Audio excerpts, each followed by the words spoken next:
Bien, gracias, profesora. Muy bien.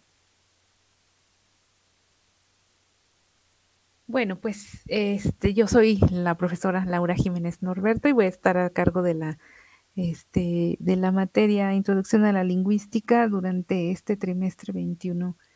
O, bueno, eh, no sé si ya todos estén inscritos en la plataforma de Google Classroom. Mm, Sí, ya estoy inscrita, profesora. Ok, muy bien. Ujú.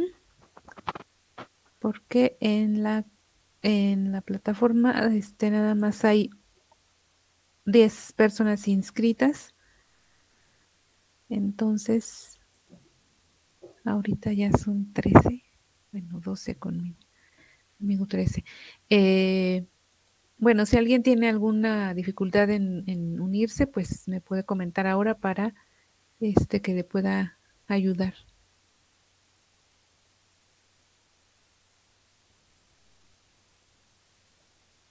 Bueno, pues voy a Yo he tenido con... problemas para inscribirme, profesora.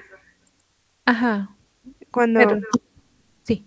selecciono, cuando selecciono el link que mandó, me dice que no existe. O no sé si tenga que ver Pero con mi juego. entras con tu correo institucional, ¿verdad?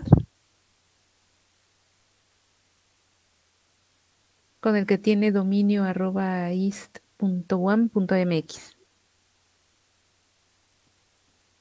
No, ¿no?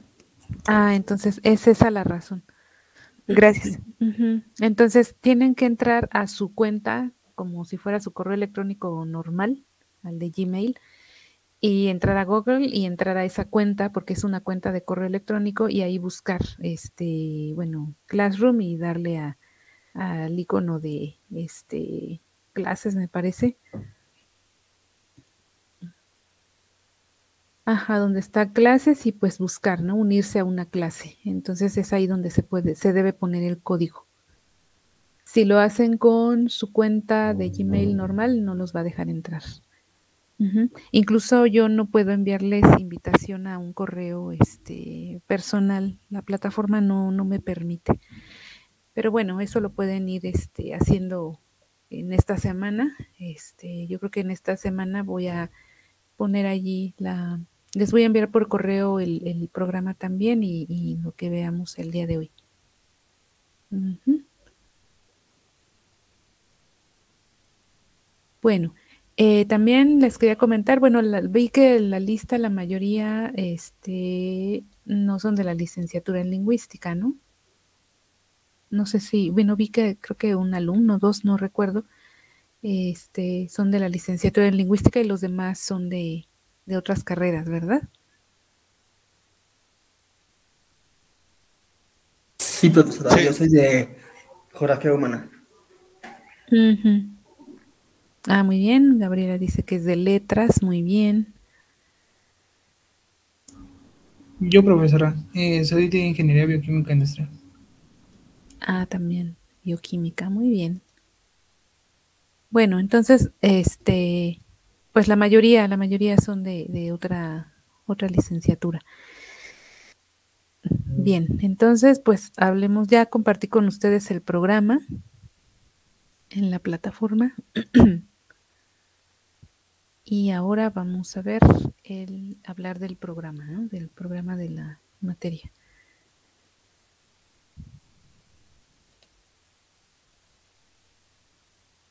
Pues aquí está.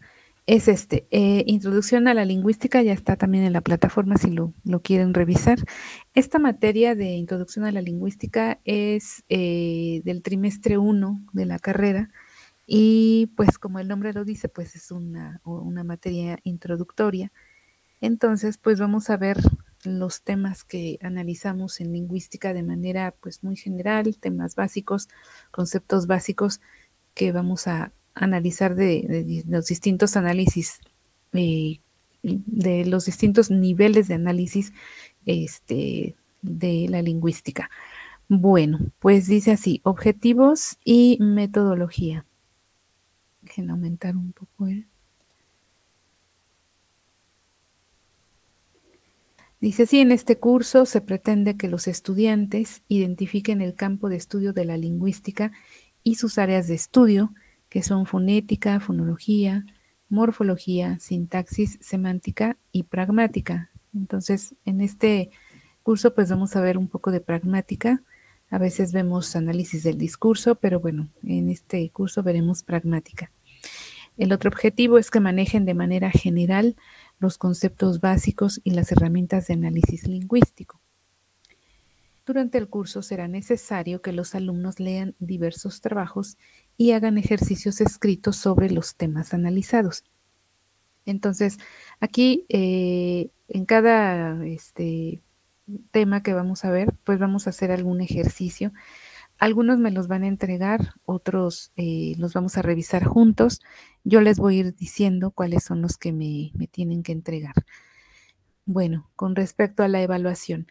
Para la evaluación se considerará la elaboración de reportes de lectura, tareas y ejercicios, así como la realización de 2 exámenes parciales.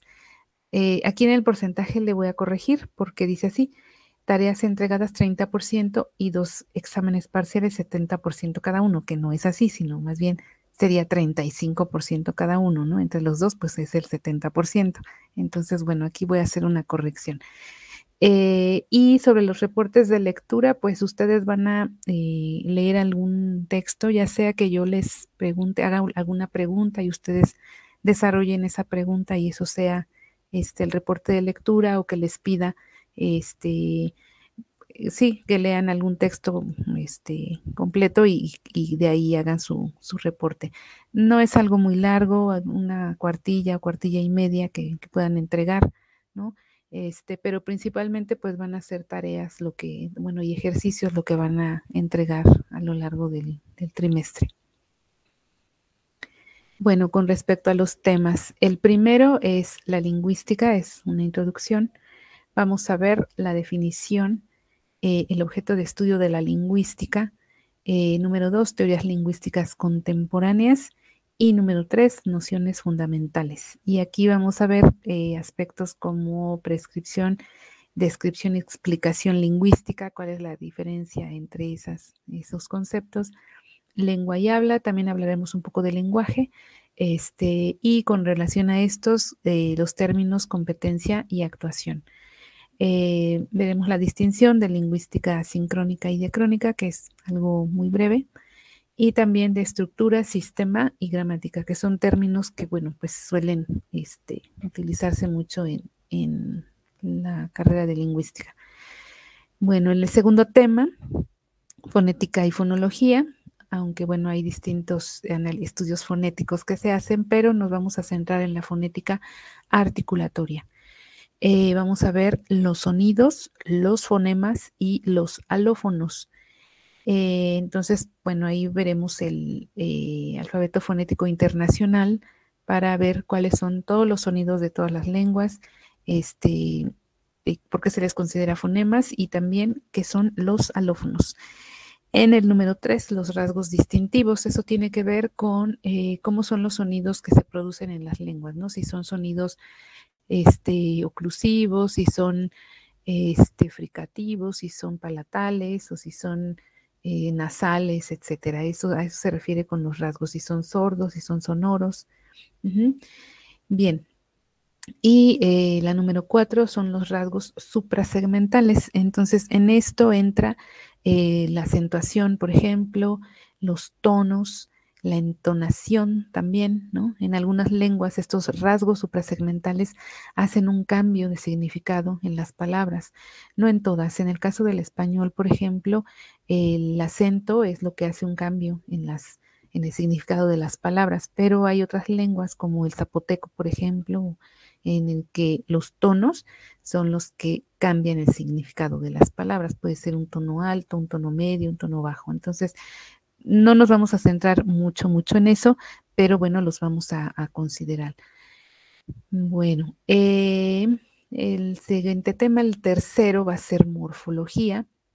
Vamos a dar la definición de el morfema y de la noción de palabra. También el número 2, las clases de morfema que hay. En general, pues si son morfemas ligados o si son morfemas libres. Y con relación a los morfemas ligados, pues hay varias clases, ¿no? Si son, bueno, en general los afijos, ¿no? Si son prefijos, si son sufijos, infijos, interfijos, circunfijos, ¿no? No toda, el español no tiene todas las clases de morfemas, pero veremos ejemplos de algunas lenguas que tienen pues algunos morfemas que el español no. Y bueno, tienen también significado en sí mismos, ¿no? Los tres procesos morfológicos principales que vemos son la flexión, derivación y también la composición. Cómo se dan estos procesos y cómo se distinguen uno de los otros, ¿no? Bueno, en el número 4, dentro de la morfología, pues vamos a ver las clases de palabras, que son esta lista, digamos, sustantivos, adjetivos, adverbios, verbos, pronombres, ¿no? Y dentro de cada uno de ellos, pues hay distintas clases.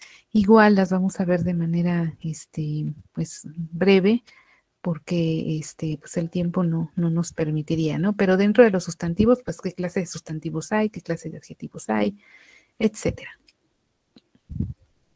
Bien, en sintaxis. Aquí vamos a ver las unidades de análisis sintáctico y esto está muy relacionado justo con las clases de palabras. Entonces, en morfología, pues vamos a ver esto, ¿no? Un adverbio, una preposición, pero ya en la sintaxis los vamos a llamar sintagmas, justamente por lo de sintaxis, son sintagmas y van a cambiar un poco el nombre, ¿no? Sintagma nominal, sintagma preposicional, sintagma adjetival, pero bueno, tiene relación con esto, con las clases de palabras. Y la estructura de constituyentes, ahí pues vamos a ver cuál es su estructura, cada lengua, ¿no? Tiene un orden sintáctico diferente. Entonces ahí pues vamos a ver cuál es la estructura que tiene el español, ¿no?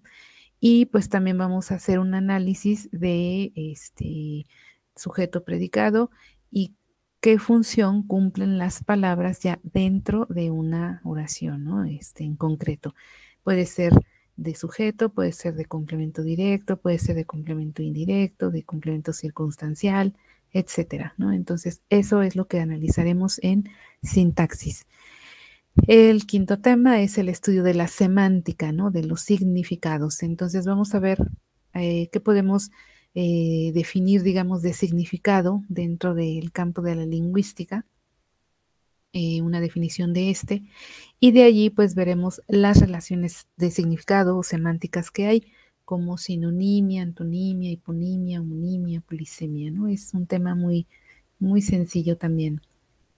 Y el tercer tema de semántica pues será la ambigüedad léxica y la ambigüedad gramatical u oracional. Y terminaremos con la pragmática. Entonces aquí veremos una definición y los conceptos básicos de esta. Entonces de la pragmática pues sí se consideran algunos aspectos de lo antes mencionado, como algunos aspectos sintácticos, ¿no? Pero aquí como orden de palabras, pero ella en pragmática, pues el estudio es más como qué intención tiene el hablante con alguna oración que utiliza, con alguna frase, el contexto en el que se encuentre ya el acto de habla, digamos. Entonces vamos a ver también ese tipo, ¿no? Actos de habla, si es un acto ilocutivo, perlocutivo, que tiene mucho que ver con la intención ya de los hablantes. Bueno, y pues aquí está la bibliografía que vamos a utilizar. Yo les voy a enviar la bibliografía en PDF para que ustedes la puedan consultar y también de cada tema les voy a enviar un pequeño resumen que yo elaboré basada en la bibliografía que está en el programa y también en cada ejercicio, perdón, en cada tema, pues vamos a hacer ejercicios para que, bueno, pues quede más claro lo que estemos analizando. Bueno, Miguel Ángel.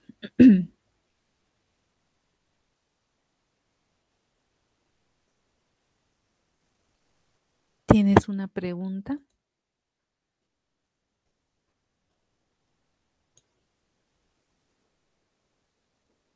¿No, Miguel Ángel?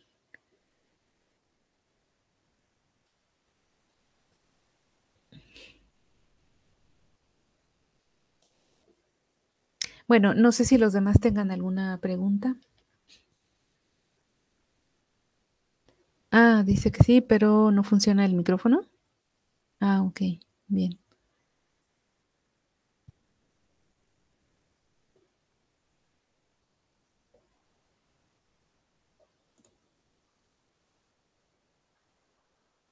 Si quieres, ¿cuáles son los valores de evaluación? O sea, ¿te refieres al porcentaje, a este? Tareas entregadas. Ah, sí, de las tareas entregadas, es decir, si es reporte de lectura o algún ejercicio que les haya pedido, eso va a ser el 30%. Y de los 2 exámenes parciales, 70% por los dos, no cada uno. Ahí le tengo que hacer una corrección ahí al programa.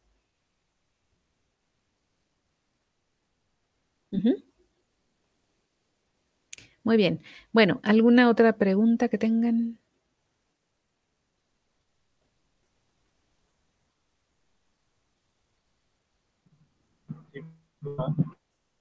¿El reporte de lectura se entregará el mismo día en el horario de clase o hay algún plazo? Yo les voy a poner la fecha.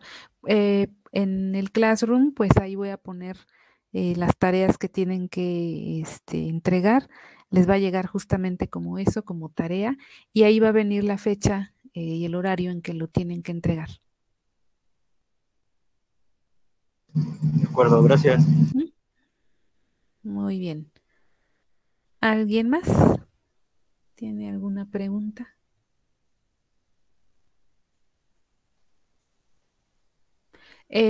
¿Ustedes están tomando clases presenciales ahora o todas todavía están en línea? Todas en línea. Ah, muy bien. Todos, ¿verdad? Ah, muy bien. Bueno, pues entonces, y también les iba a comentar que, pues lo importante es que asistan a la clase. Con otros grupos he trabajado, bueno, en esta materia de introducción a la lingüística, que nos vemos una vez por semana. En este caso sería los lunes. Y ese día les doy el material, les doy la explicación del tema o los temas que vamos a ver esa semana y les doy el material para que hagan ejercicios y en la siguiente clase pues nos reunimos, revisamos, y si tienen alguna duda pues ese día la resolvemos, ¿no? Solamente cuando hay algún tema que necesite de más explicación o que no haya quedado claro, entonces nos veríamos también los miércoles, pero yo les avisaría cuándo sería eso, ¿no? En sintaxis, que es uno de los temas que, pues sí, cuesta un poco más de trabajo, entonces cuando estemos en ese tema, pues sí nos veríamos los lunes y los miércoles, pero yo les voy avisando. ¿De acuerdo? Sí, profesora. Sí, profesora. Bueno, esta semana sí nos vamos a ver el miércoles. De esta primera semana nos vamos a ver hoy y también el miércoles. Y ya la siguiente semana, pues ya nos vemos el lunes, ¿no? Pero en esta semana, el lunes y el miércoles. Y también, les iba a comentar otra cosa, que pues yo sé que a veces no, si tienen algún, bueno, trabajo o algo así y no les da tiempo de reunirse, voy a grabar las sesiones. Bueno, el día de hoy no la grabé, pero voy a grabar las sesiones.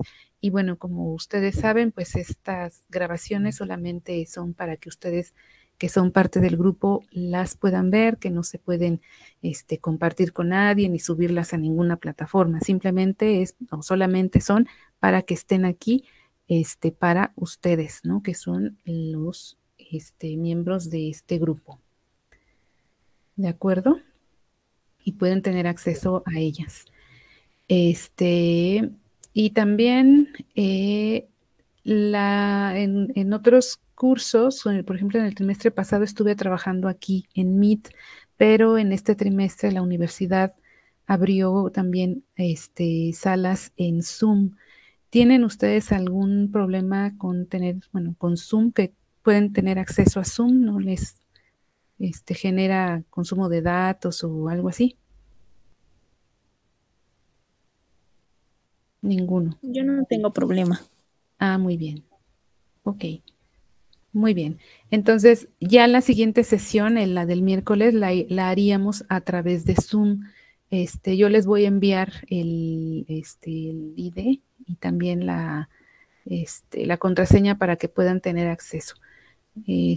Porque bueno, en esta ocasión la universidad abrió así, de manera general, ¿no? Me parece, para que podamos vernos allí, y ya solamente el material pues se las iré enviando a través de Classroom.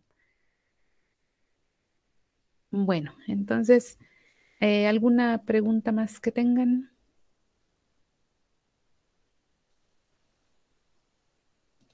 ¿Hasta aquí vamos bien?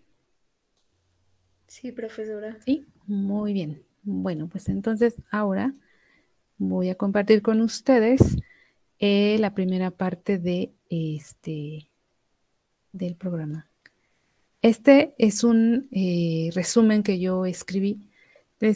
Como les dije, está basado en la bibliografía, ¿no? Lo pueden, ahorita vamos a comentar y ustedes lo pueden leer con calma en su casa.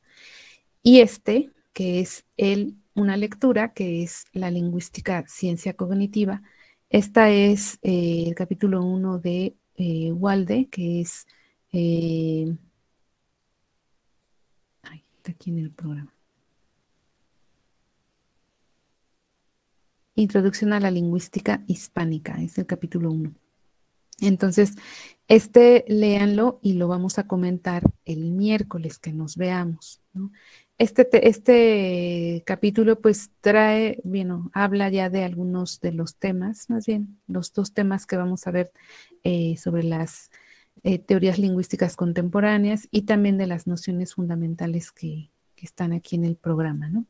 Entonces, a la lingüística pues se le considera una ciencia. Aquí se explican algunas razones, y también habla de la gramática tradicional, la lingüística moderna, que es lo que vamos a hablar un poco el día de hoy, gramática descriptiva y prescriptiva, que es lo que vemos en el programa, la lingüística moderna, que es como las corrientes, ¿no?, de lingüísticas que ha habido a lo largo de los años, y también la lengua como sistema de signos, ¿no? Esto es de lo que habló Saussure, ¿no?, acerca del signo lingüístico, del significado y significante. Entonces, aquí se habla un poco de eso. Aquí ya se ve la lingüística justamente como una ciencia, ¿no? Y aquí en 2.1 habla de competencia y actuación, lengua y habla, ¿no? De los temas, bueno, de los conceptos básicos que vamos a analizar en los siguientes temas. Competencia lingüística, a ver, déjenme ver aquí, la distinción entre comunicación animal y las características del lenguaje humano. Entonces, creo que, a ver, hasta ahí. Bueno, para la siguiente clase pueden leer justamente hasta aquí, hasta la página 12. Y bueno, esto lo podemos comentar después, ¿no? De todas maneras está ahí el capítulo completo para que ustedes lo puedan revisar. Pero bueno, léanlo y lo comentamos en la siguiente clase, ¿no? Hoy hablaremos justamente de esto, de la lingüística, el resumen que elaboré. Bien, entonces aquí dice así. Cuando escuchas la palabra lingüística, ¿qué es lo que piensas?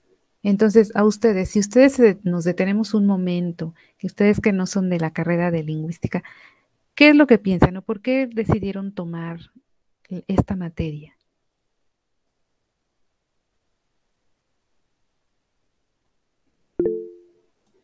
Ajá, Catherine. Bueno, en mi caso, maestra, yo tomé análisis del discurso y sí me gustó mucho lo que era pues las acentuaciones y todo. Y para el proyecto final, lo que nos dijo la maestra fue escuchar un video y ver todos los espacios que hacían y todo. Y no, bueno, mencionó algo muy interesante, que una de nuestras compañías había realizado uno sobre, creo que era un secuestrador, algo así, y Ujú. esas personas no hacen espacios al hablar. Entonces me interesó mucho y pues tuve la oportunidad de meter esta materia, por eso la elegí. Ah, muy bien. Entonces ya has tomado otras materias de la licenciatura, ¿no? Bueno, análisis del discurso, dices, ¿verdad? Sí, Muy bien. Ok, ¿y tú de qué carrera eres? yo soy ingeniería bioquímica industrial. Ah, muy bien. No, pues sí, muy diferente, ¿no? Sí, mucho. Sí, muy bien. Bueno, ¿y los demás? ¿Alguien más que quiera decir algo? Omar. Sí, bueno, porque a mí me gustaría saber un poco lo que estudia la licenciatura, pero también porque estoy interesado en la manera en que interpretan cómo se origina el lenguaje, por ejemplo, ¿no? Cómo el humano crea el lenguaje, en qué momento Ujú. surge esa necesidad del humano de crear el lenguaje y cómo es que va creando ese lenguaje, ¿no? Ah, muy bien. Ujú. Sí, sí, también en un poco la lingüística se centra, bueno, estudia, analiza ese aspecto. Bien. ¿Alguien más?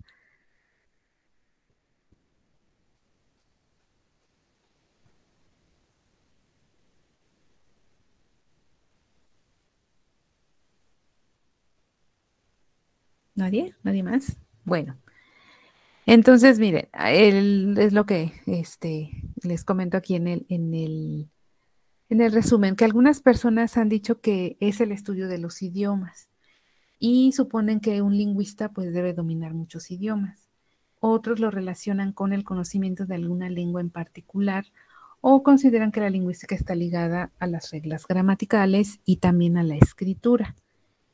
Si ustedes tuvieron alguna de esas ideas, pues sí, es comprensible porque justamente la lingüística está relacionada con esos conceptos. Y pues vamos a ver por qué. Entonces, ¿cuál es el objeto de estudio y cómo surgió un poco de la historia, ¿no? De la lingüística. Bueno, las definiciones que les puse aquí fueron una de Cosseriu y de Lyons y Alonso Cortés. Coinciden en un aspecto general, digamos. Cosseriu dice que es la ciencia que estudia desde todos los puntos de vista posibles el lenguaje humano articulado en general y en todas formas específicas en las que se realiza, es decir, en los actos lingüísticos y en los sistemas que tradicionalmente o por convención se llaman lenguas, ¿no? Entonces, eso es lo que él menciona. Lyons dice que es el estudio científico de la lengua. Alonso Cortés también dice lo mismo, que es el estudio científico de las lenguas como una manifestación universal del lenguaje. Entonces, eso es la definición de lingüística, el estudio científico de la lengua. Entonces, ¿cómo es que llegó a considerarse un estudio científico? Bueno, primero hay que hablar un poco de la historia, ¿no? ¿Cómo inició la lingüística? Y esto lo tomé de Saussure, y él habla acerca de las etapas por las que pasó la lingüística, ¿no? La primera fue la gramática, esa fue su primera etapa, y esta fue, digamos, un estudio que fue iniciado por los griegos, digamos, aunque antes también se hicieron algunos estudios, bueno, anteriores a los griegos, pero bueno, empieza también ahí, empieza en Grecia, ¿no? Y esta se funda en la lógica, pero según Saussure, esta carece de toda visión científica y está desinteresada de la lengua misma. Entonces, la gramática en principio apuntaba solamente a dar reglas para distinguir las formas correctas de las incorrectas. Es algo que no es que esté del todo mal, pero ahorita vamos a ver por qué lo critica Saussure. Él dice que esto era una disciplina muy normativa y estaba muy alejada de la observación pura y para él, pues ese era un punto de vista estrecho, ¿no? Decir solamente esto está bien y esto está mal, ¿no? Entonces, eso es lo que él considera que no era apropiado. Bueno, en la segunda etapa, que fue la filología, ahí estos estudios filológicos iniciaron justo en 1777 y sigue hasta la actualidad, ¿no? Entonces, para la filología, la lengua no es el único objeto de estudio, sino que se centra pues también en los textos escritos, ¿no? En cómo se interpretan y los comenta. Entonces, la filología, pues principalmente se interesa en el estudio, digamos, de los escritos de manera histórica. Entonces, ¿cuál fue el problema que Saussure vio en la filología? Bueno, que la filología solamente comparaba un poco cómo escribían distintos autores de alguna época.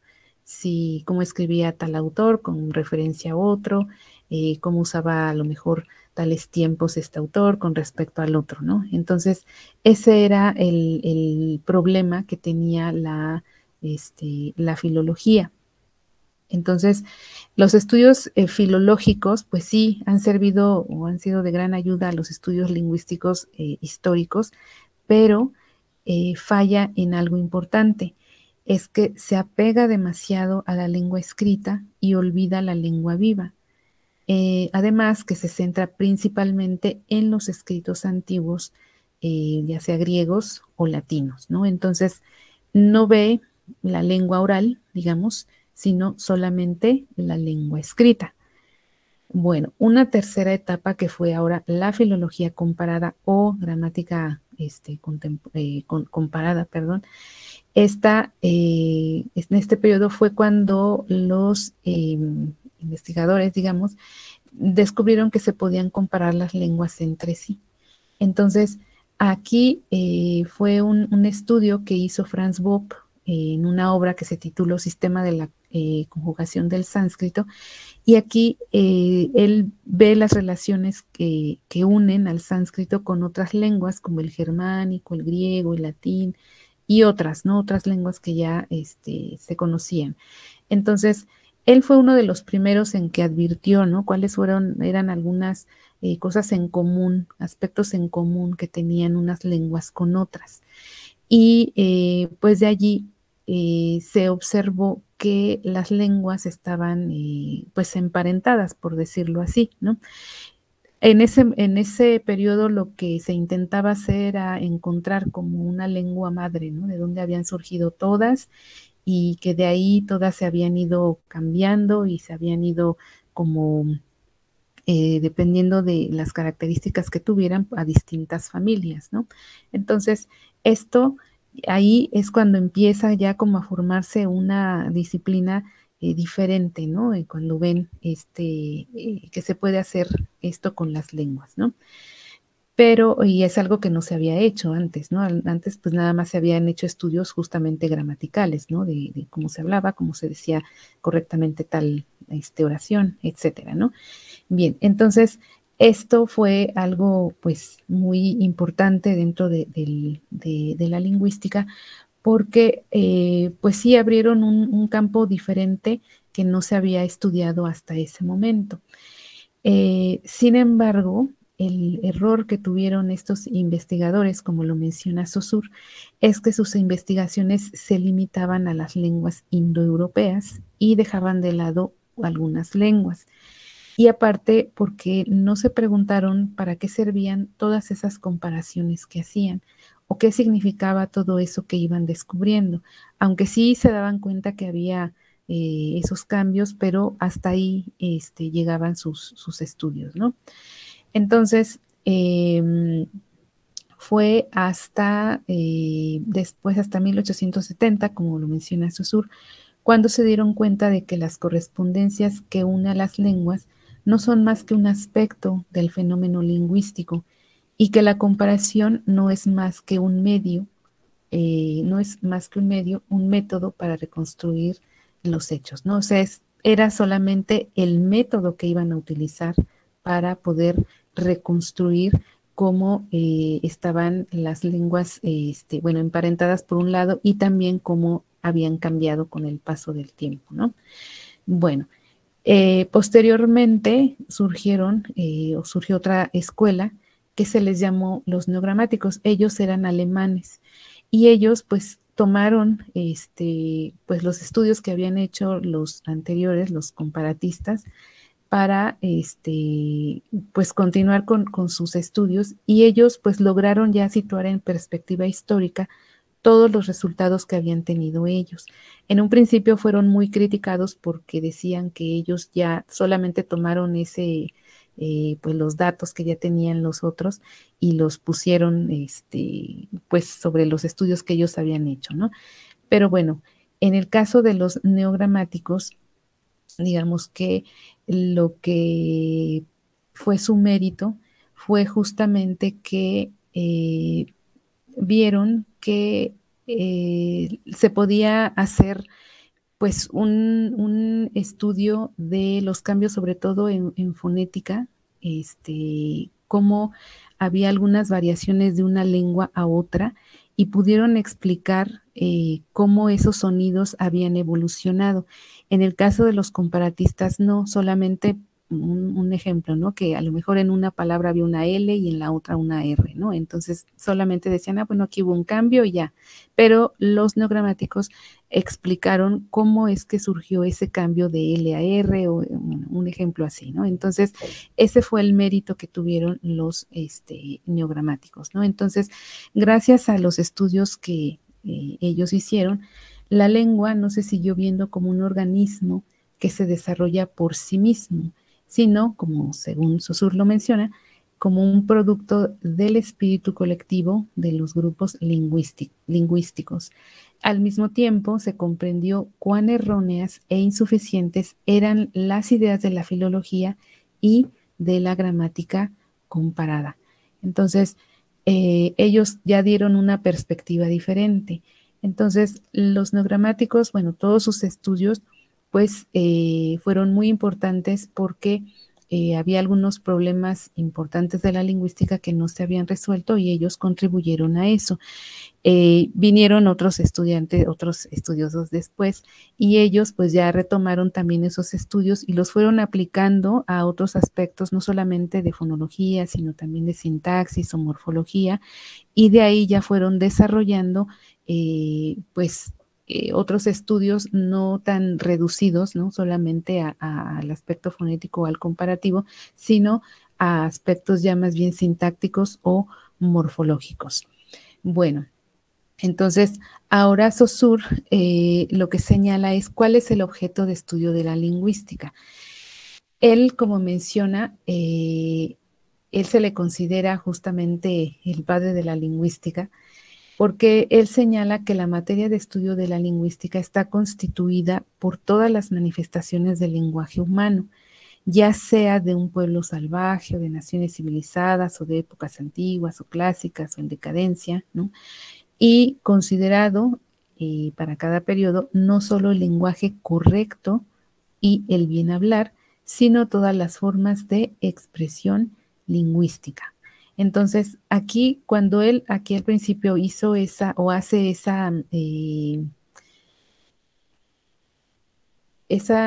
o da esa explicación sobre las etapas por las que pasó la lingüística, es porque va haciendo así como una crítica, ¿no? De cómo o qué errores se habían cometido anteriormente en los estudios de la lengua.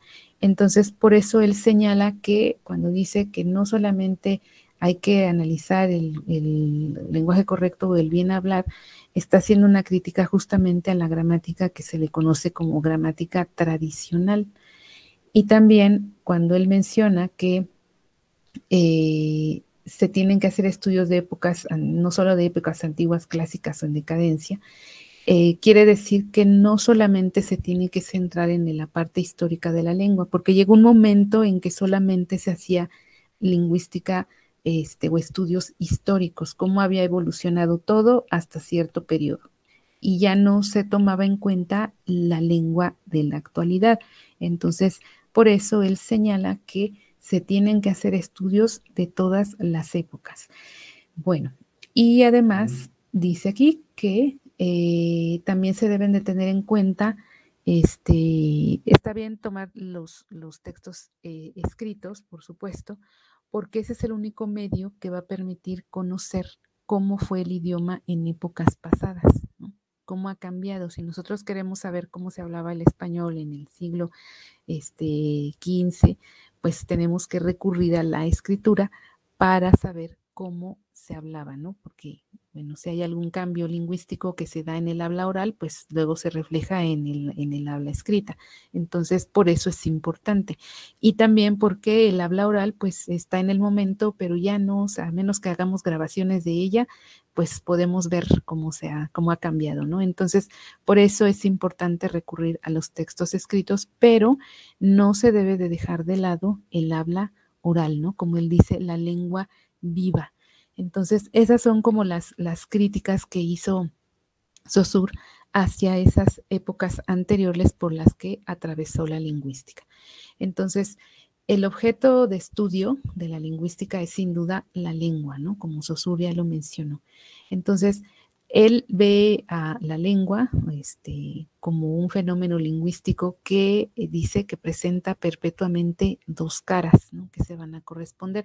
¿Por qué dice que es de dos caras? Bueno, porque puede ser o es algo individual, porque cada uno la utiliza, pues, de acuerdo a sus conocimientos, a su vocabulario, a su léxico, y esa es la manera individual, pero es también compartida o social, porque no solamente yo soy hablante del español, sino todo un grupo de personas es hablante del español. Entonces, en ese sentido es algo social, ¿no? O compartido. Él dice que es un sistema establecido, pero también está en constante cambio, y es así, porque ya está establecido el idioma, ¿no? Cualquier idioma. En el caso del español, bueno, tiene sus reglas, sabemos cómo es el orden, pero también está en constante cambio porque cambian los significados, cambia el tipo de pronunciación, el modo de pronunciación, digamos que la estructura también puede cambiar, aunque tarda un poco más, pero también puede haber un cambio. Entonces, por eso es algo establecido, pero en constante cambio. Bueno, y también otra dualidad es que es una asociación de sonidos e ideas, ¿no? Ustedes recordarán el signo lingüístico, donde está una imagen o un concepto y también está la forma en que lo pronunciamos. Si hablamos de cualquier palabra, si yo digo oveja, pues está la pronunciación oveja, pero cada uno tiene un concepto de oveja, ¿no? Está ahí la otra cara, ¿no? De oveja, la pronunciación y el concepto que tenemos de oveja. Entonces, ahí está la otra dualidad, ¿no? Entonces, esta concepción teórica propuesta por Saussure nos permite también que la lengua pues se pueda estudiar de manera separada o separado cada uno de estos aspectos en estas dualidades, como pues vamos a ver posteriormente, ¿no? Los sonidos, los morfemas, la semántica, etcétera, ¿no? Bueno, entonces aquí en lo sucesivo habla Alonso Cortés. Bueno, les puse aquí algunos aspectos que él plantea también, que los toma de Humboldt, ¿no? Y bueno, ahí habla también, hace una descripción de la lengua, ¿no? Cómo se comporta. Menciona que se debe considerar la lengua no tanto como un producto inerte, sino sobre todo como una producción, ¿no? Está en constante movimiento, que la lengua no es una obra, sino es una actividad, ¿no? Porque está en constante movimiento. El lenguaje es el órgano que forma la idea, la actividad intelectual se vuelve exterior en el discurso, gracias al sonido y con ello perceptible a los sentidos. Por eso, actividad intelectual y lenguaje son uno e individual, ¿no? Entonces, bueno, eso lo retoma de Humboldt. Y posteriormente, Alonso Cortés retoma algo que menciona Chomsky. Y esto, bueno, también es importante dentro del campo de la lingüística, porque él habla acerca de una comunidad lingüística, como dice aquí, del todo homogénea, que sabe su lengua perfectamente. Para Chomsky, él habla de un hablante oyente ideal, ¿no? Alguien que conoce su lengua perfectamente, sabe las reglas que la rigen, ¿no? Tanto en sintaxis, en fonología, en morfología, aunque no hayan estudiado nunca gramática, pero sabemos, como hablantes del español, cómo funcionan esas reglas, ¿no? Entonces, este saber que tenemos como hablantes, que es un saber tácito de la gramática, como lo menciona Alonso Cortés, incluye la fonología y la semántica, y esto se refiere a estos hechos.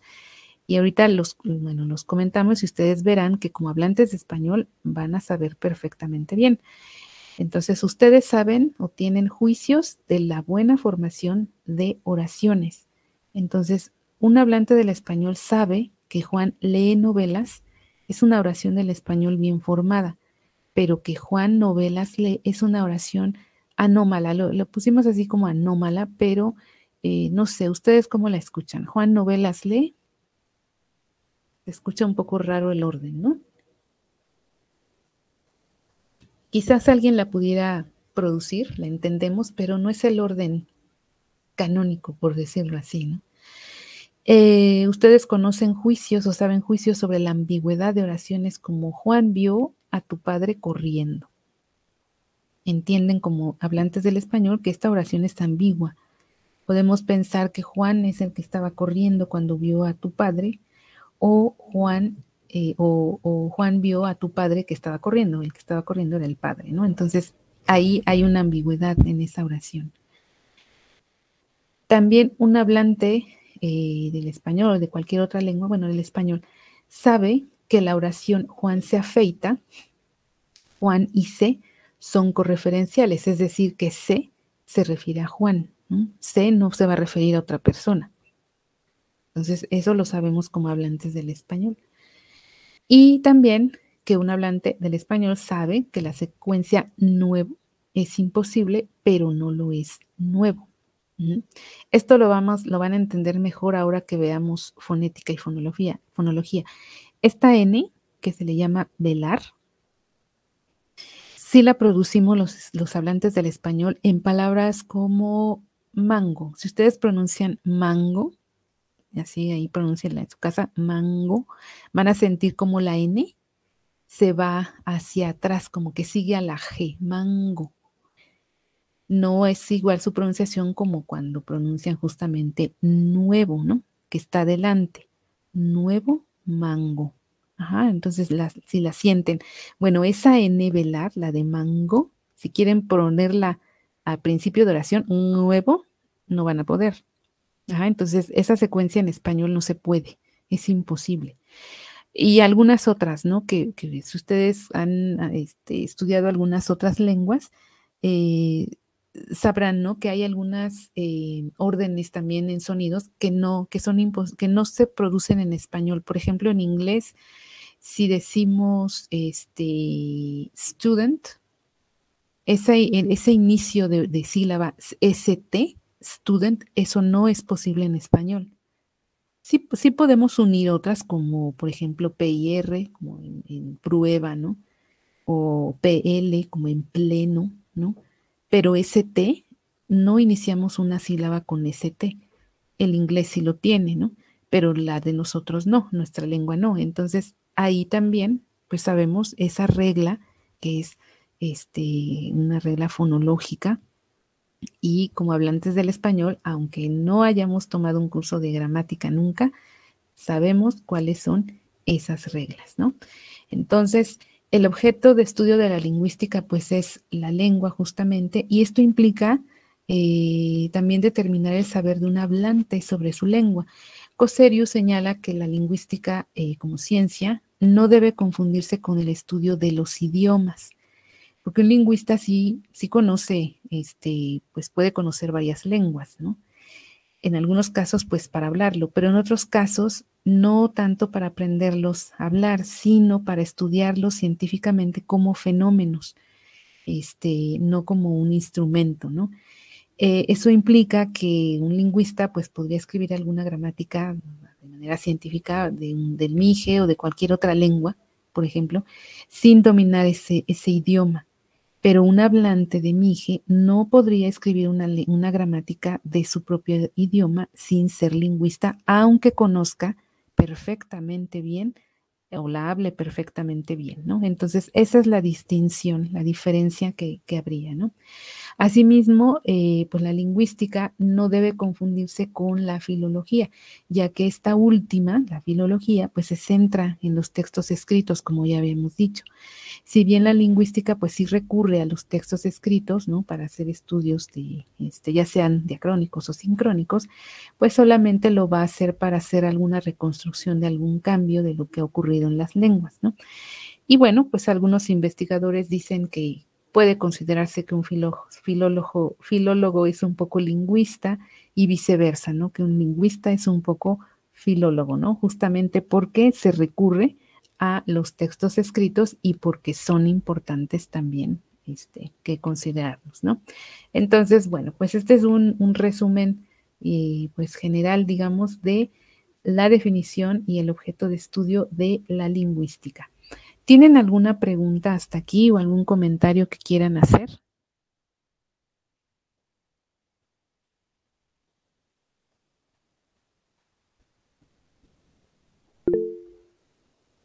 De mi parte no, Todo profesora. bien, muy bien. No, profesora, está bien. Muy bien. Bueno, entonces, como ustedes ven, pues, ustedes como hablantes del español, pues dominan muy bien la lengua y conocen muy bien las reglas, ¿no? Entonces, ahora con este curso, pues solamente centrar como ese aspecto científico, ¿no?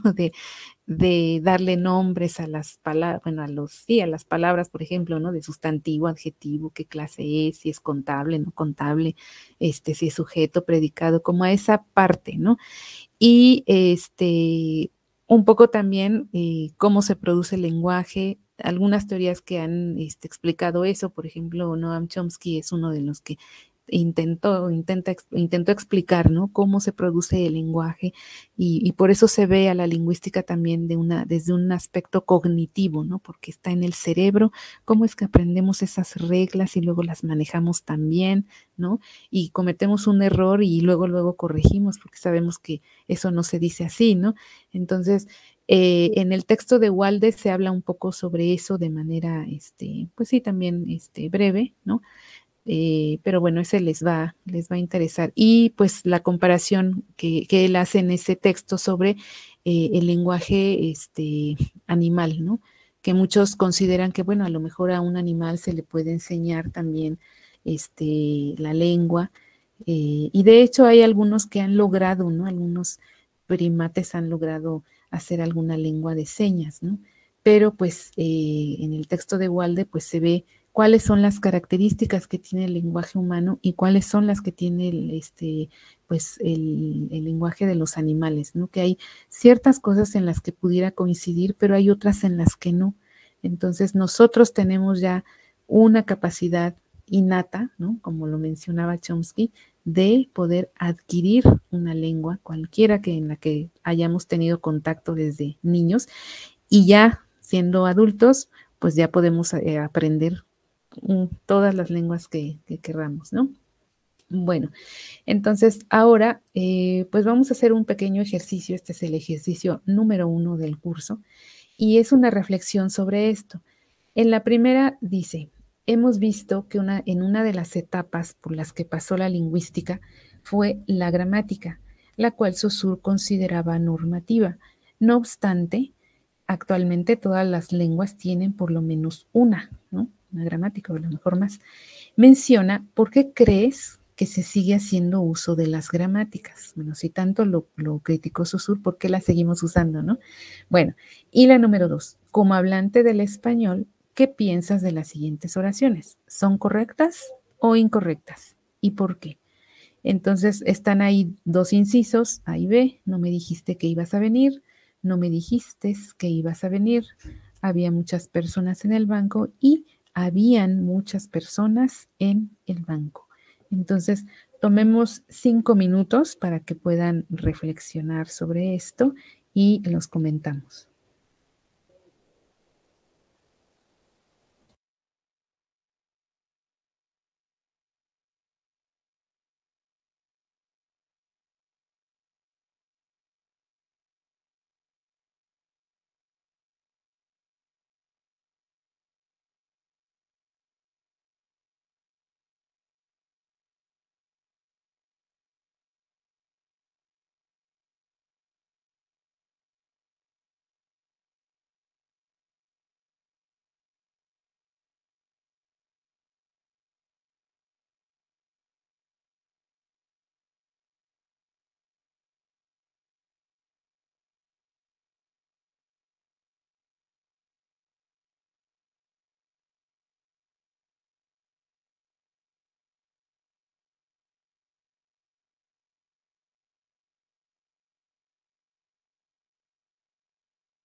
Bueno, pues vamos a revisar las preguntas. ¿Alguien quiere comentar sobre la primera?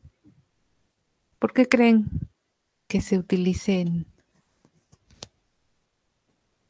gramáticas?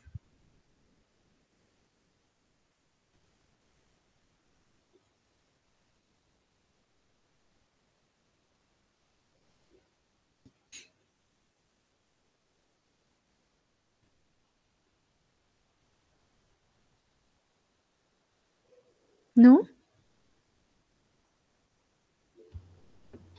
¿Podría ser para hacer un buen uso de la lengua escrita? Ajá, sí, puede ser. Marlis dice que para mantener un orden, sí, pero bueno, ¿un orden en qué sentido? Pues quizás hasta para poder hablar entre nosotros, ¿no, profe? Y poder entendernos, bueno, hablar o escribir y demás, entendernos entre los hablantes de una misma lengua. Ujú, sí, bien. Rocío dice que porque necesitamos una estructura definida para podernos comunicar de forma clara. Sí, muy bien. Eso de estructura, bien. Para un buen uso en el orden de nuestro mensaje. Bien. ¿Alguien más iba a comentar algo?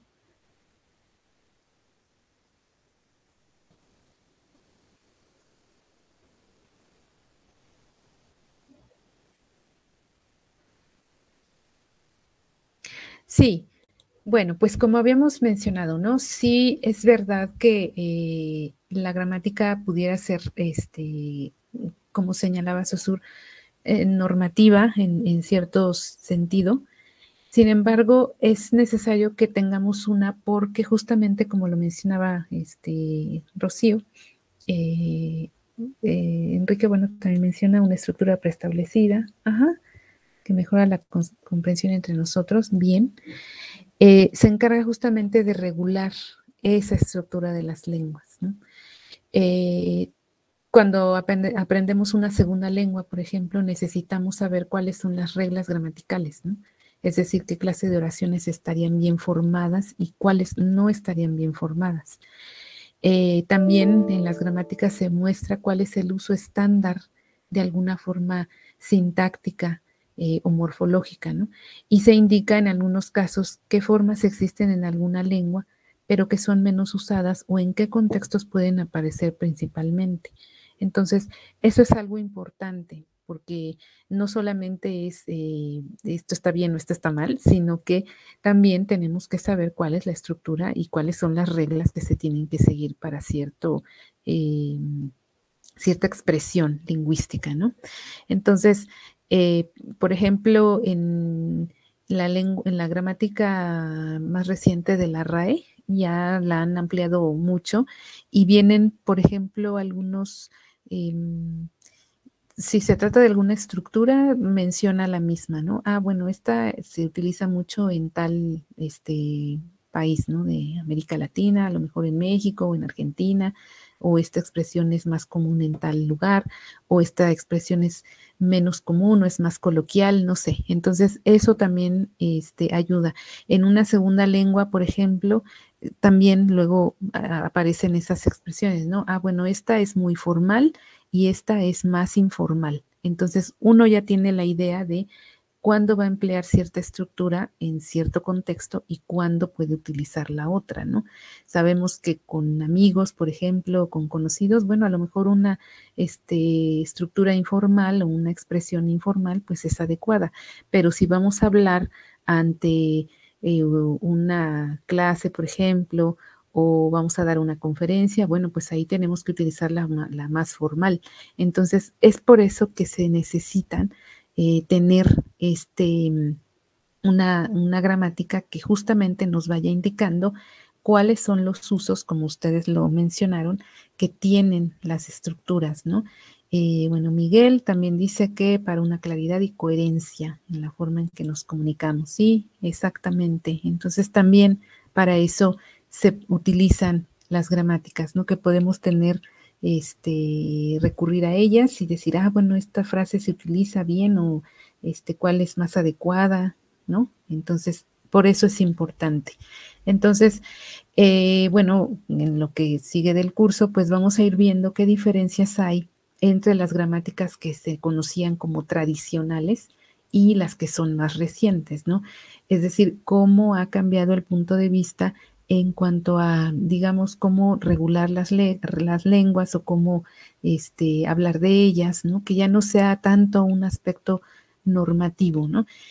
Aunque sí es importante saber que también el hecho de utilizar la gramática, decir, ah, bueno, esta es la forma correcta que se utiliza y esta, digamos, es la que se utiliza en una habla más coloquial, pues eso también es importante y estar también conscientes de ambos usos que se dan, ¿no? Bueno, ¿alguien quiere comentar algo más? Bueno, entonces veamos la siguiente, ¿qué piensas de las siguientes oraciones? Si son correctas o incorrectas y por qué. ¿Qué opinan? 1A, digo 1 y 2. ¿Cuáles son correctas? ¿Cuáles son incorrectas?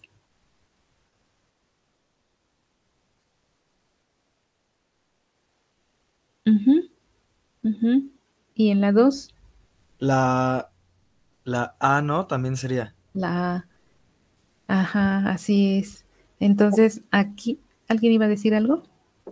Yo podría decir, bueno, no, también no tendríamos que ver el contexto histórico, porque, por ejemplo, en el siglo XIX la palabra dijiste quizá no hubiera estado mal, ¿no?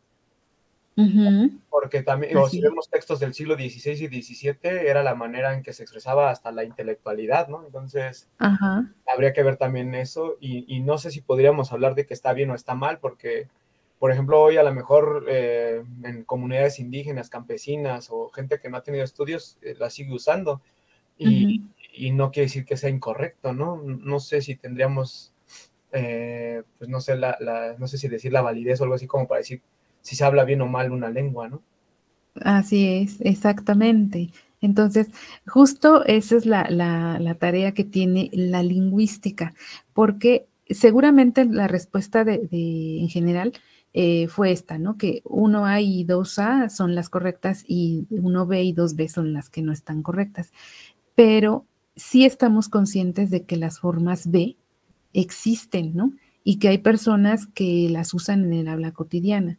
Entonces, eso de limitarnos a decir, bueno, esto está mal y esto está bien, es lo que Saussure decía, a lo que se refería él, ¿no? Que eso era lo que él criticaba, por decirlo así. Por eso era necesario dar un giro a esa clase de estudio y decir que se requerían, es decir, que se requerían explicaciones sobre los fenómenos lingüísticos, como ahorita, por ejemplo, Omar acaba de decir, ah, bueno, pero en el siglo XVI existía esa forma y hay algunas comunidades o incluso gente en general que utiliza el inciso B, ¿no? Entonces, justo esa es la tarea de la lingüística, explicar por qué existen estas formas que, por decirlo así, se salen de la estructura estándar de la lengua. Entonces, podemos decir que el inciso A se consideraría como la forma estándar, pero el inciso B existe y en el caso de B se podría decir que es una forma subestándar porque hay una población muy grande que utiliza esa. Algunos consideran la explicación es que, bueno, puede ser por analogía con otra conjugación verbal, otros, justo como lo dijo Omar, bueno, porque fue una forma que se quedó desde hace muchos años y sigue hasta ahora, ¿no? Y después, bueno, cambió la regla y dijeron, no, pues ahora se tiene que decir dijiste y ya el dijiste, pues ya se queda, queda en desuso, pero finalmente sigue, mientras los hablantes la sigan utilizando, entonces es una forma que puede estar ahí luchando, digamos, con la otra forma, ¿no? Con la dijiste. Puede llegar que en algún momento desaparezca alguna de las dos, puede ser que no, que se queden conviviendo, ¿no? Las dos juntas, pero si vamos a una gramática y vemos la conjugación, digamos que la conjugación estándar sería el inciso A y podríamos decir que la inciso B, sería como una conjugación o un uso subestándar que se utiliza algunas personas lo utilizan. Bueno, ese sería con respecto a la número 1, pero en el número 2, esto de habían muchas personas en el banco es ha sido un uso bastante extendido que tiene. Aquí, ¿cuál sería la explicación? Bueno, aquí la explicación es que el verbo haber, aquí, en esta forma, es impersonal. ¿A qué se refiere con impersonal? Que no hay un sujeto específico, ¿no? Como en otros verbos. Si yo utilizo el verbo correr, ¿no? Por ejemplo, lo puedo conjugar. Yo corro, tú corres, él corre, ¿no? Pero en el caso de algunos otros verbos no hay una persona específica, como en el caso del verbo llover. Ajá, no puedo decir tú llueves o él llueve, no. No podemos ni decir él llueve o la nube llueve, no. Simplemente decimos llueve. No hay un sujeto allí, es una forma impersonal porque no hay una persona allí, ¿no? Sucede lo mismo con el verbo haber en este tipo de casos, ¿no? No como auxiliar, sino como verbo. Entonces, si yo utilizo este verbo en presente y digo hay una persona en el banco, voy a utilizar el mismo verbo para el plural. Hay muchas personas en el banco. ¿Ven? Es el mismo. Hay una, hay muchas. Entonces, aquí, en los hablantes, como no hay un sujeto con quién hacer la concordancia, hacen la concordancia con el complemento directo. Muchas personas es el complemento directo. Entonces, la concordancia del complemento directo se va al verbo, ¿no? En vez de que la concordancia vaya de sujeto a verbo, la hacen de objeto directo a verbo. ¿Ah? Entonces, por eso, digamos que la forma o la conjugación del verbo haber sería el inciso A, pero por eso que esa razón que les acabo de mencionar, surge esta forma de habían muchas personas en el banco. Cosa que no puede ocurrir o es en presente con hay muchas personas en el banco, ahí ya no se puede, ya no puedo hacer concordancia, ¿notan? Hay muchas personas en el banco, ¿cómo le pongo ahí la forma plural? No puedo. Y si lo pongo en singular, hay una persona, es la misma, ¿no? Entonces, en este verbo ocurre ese fenómeno, ¿no? Entonces, aquí lo que hace la lingüística, bueno, pues es explicarlo y decir, esta es la forma, la inciso A, ¿no? La que es, bueno, que pertenece al verbo por ser impersonal, pero existe esta forma donde los hablantes hacen concordancia con el complemento directo de la oración, ¿no? Y ocurre también con esa frase de habemos muchos, ¿no? Habemos varios, ¿no? Que también ahí hay una concordancia con el complemento directo de la oración. Entonces, es una forma bastante extendida. Y entonces, en la lingüística, pues el lingüista pues es el que tiene que explicar por qué ocurren estos aspectos en la lengua. Y hay otras más, ¿no? Que pudiéramos mencionar. Pues ahí está, ¿no? La explicación que se da. Entonces, esa es la distinción justamente que hay entre las gramáticas más recientes a las gramáticas más antiguas, ¿no? Que son, como mencionaba Saussure, que son normativas, y las recientes pues ya dan esa explicación de lo que ocurre con estas formas. Bueno, no sé si quieran mencionar algo más sobre los ejemplos, algún otro comentario o algo que quieran señalar referente a esto.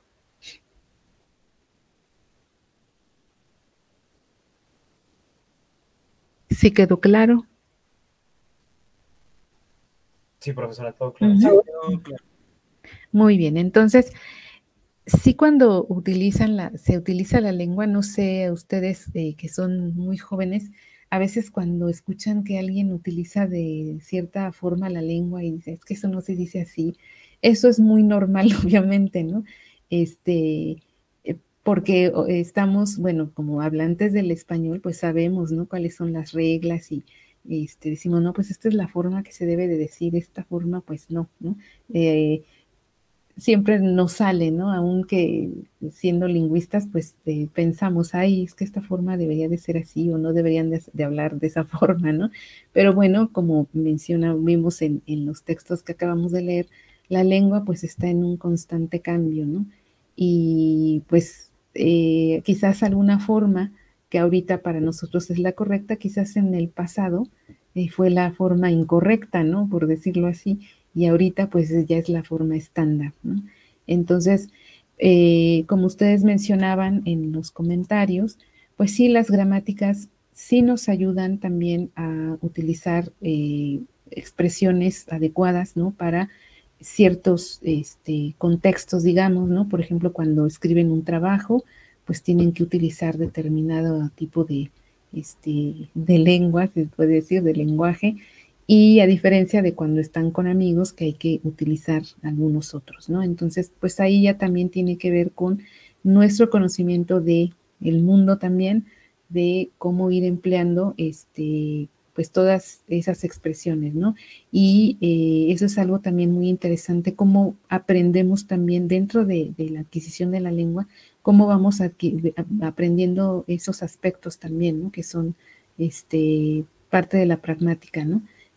Cómo irlos utilizando de manera adecuada, ¿no? De acuerdo a cada uno de los contextos en los que nos encontremos. Y desde ese punto de vista es maravilloso, ¿no? Cómo podemos hacer eso con la lengua, ¿no? Bueno, pues entonces podemos terminar aquí la sesión y nos veríamos el miércoles. Lean este texto para los siguientes temas, que serían el tema 2 y 3, teorías lingüísticas y nociones fundamentales. También les voy a enviar un resumen de ambos temas, y pues con este texto de Walde pues también se cubriría esa parte, ¿no? Bueno, pues entonces, si no tienen ninguna duda, algún otro comentario sobre la plataforma, sobre el curso, podemos terminar aquí. Y les envío también en un correo lo de Zoom, que nos vamos a estar reuniendo en las próximas clases en esta plataforma, ¿no? Sí, está bien, gracias, profesor. Muchísimas gracias. Bueno, muy bien. Que tengan buena tarde. Nos Gracias, vemos el profesora, miércoles. igual. Igualmente. Gracias, profesora. Gracias, profesora. Hasta luego.